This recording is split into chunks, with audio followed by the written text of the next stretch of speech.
Brought to you by TechnoSpark 20 series smartphones.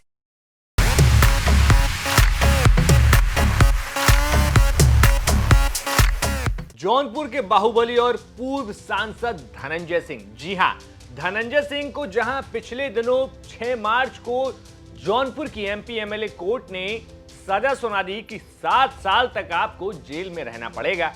आरोप था कि अपहरण, रंगदारी और तमाम आरोप लगे थे। 2020 का मामला था जिसमें नमामि गंगे के प्रोजेक्ट मैनेजर ने एफआईआर करवाई कि खराब क्वालिटी का जो मटेरियल है उसको लगवाने के लिए धनंजय सिंह और उनके सहयोगियों ने दबाव डाला था, आरोप मारपीट की थी और धनंजय सिंह के घर ले जाकर उनके साथ जो है असलहा और कट्टा तक सटा दिया था।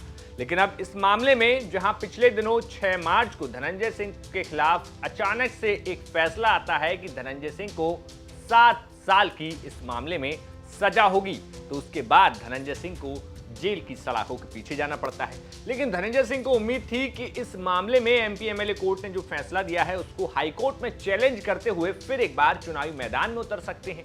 लेकिन इस पर अब जो है फिर संकट के बादल गहरा गए हैं। जी हां, हम बात कर रहे हैं धनंजय सिंह और उनके पॉलिटिकल ग्राफ की, जो इन दिनों लगातार पिछले 1 से 2 साल से जौनपुर में लोकसभा चुनाव को लड़ने को लेकर तैयारियां कर रहे थे। हर जगह होर्डिंग, पोस्टिंग और जो हैशटैग की हां मैं भी धनंजय, उस पर अब संकट के बादल मंडरा रहे हैं, क्योंकि हाईकोर्ट ने भी अब जो है धनंजय सिंह की जो अपील थी उसको सुनने से मना कर दिया है, या यूं कहे तो टाल दिया है, क्योंकि हाईकोर्ट का कहना है कि अभी उनके पास केस की लंबी फहरिस्त है जिनको सुनना बाकी है। इसलिए धनंजय सिंह का जो मामला है वो अब होली के बाद ही सुना जाएगा। दरअसल 20 मार्च को धनंजय सिंह का मामला जो है हाईकोर्ट में सुना जाना था, लेकिन इस मामले पर हाईकोर्ट ने कह दिया कि जो उनकी क्रिमिनल अपील थी उस पर हाईकोर्ट में आज सुनवाई नहीं हो पाई। तो हाईकोर्ट ने कहा कि ज्यादा केस हैं और इस मामले में हम आपकी अर्जी फिलहाल नहीं सुन सकते, और ये बात निकलकर सामने आई कि इस मामले में अब जो है होली के बाद ही सुनवाई होगी, यानी कि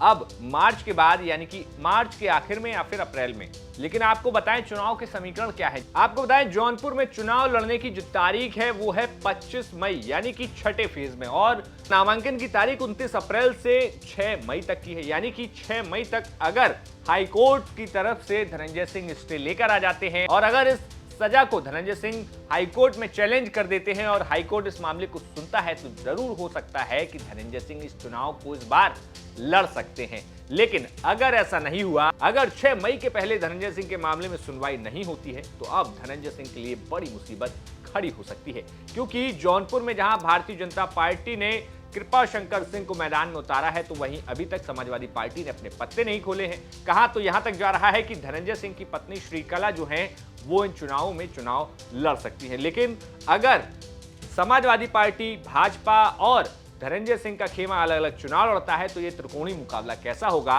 वो बड़ा दिलचस्प देखने वाला होगा। तो ये खबर भेजी थी प्रयागराज से हमारे सहयोगी आनंद राज ने। बाकी आपका जौनपुर की राजनीति, धनंजय सिंह पर क्या कुछ कहना है, हमें कमेंट बॉक्स में जरूर बताइए।